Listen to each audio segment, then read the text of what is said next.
10% सदस्य संख्येची कायद्यामध्ये आणि नियमामध्ये कुठेही मागणी नाही, तरतूद नाही, अट नाही. आणि घटनेमध्ये सुद्धा विरोधी पक्षनेता हा ज्या पक्षाची सदस्य संख्या जास्त असेल त्या पक्षाचा निवडावा ही घटनेमध्ये तरतूद आहे. त्यामुळं आपण जी अडचण सांगता अशी कुठलीही कायदेशीर अडचण, कुठलीही तांत्रिक अडचण शिल्लक राहिलेली नाही. त्यामुळं हा निर्णय सरकार आणि अध्यक्षांच्याकडे जरी बोट दाखवलं गेलं तरी शेवटी अशा विषयांमध्ये सरकारनं पुढाकार घ्यावा लागतो आणि अध्यक्षांनी सुद्धा तो पुढाकार घेण्याकरता म्हणून सरकारला भाग पाडावं लागतं. आणि म्हणून दोघांची जबाबदारी आहे.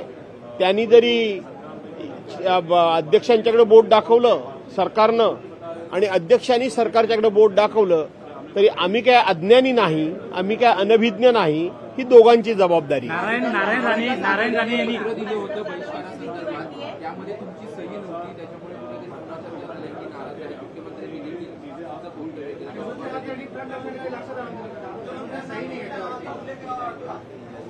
मी मुख्यमंत्र्यांना धन्यवाद देतो. त्यांनी असं कायम माझ्याकडे लक्ष ठेवावं. चांगल्या बाबतीत मी म्हणतोय लक्ष ठेवावं, कारण इतकं होत असताना आम्हाला निधी देण्यामध्ये ते लक्ष ठेवत नाहीत, आम्हाला निधी देत नाहीत.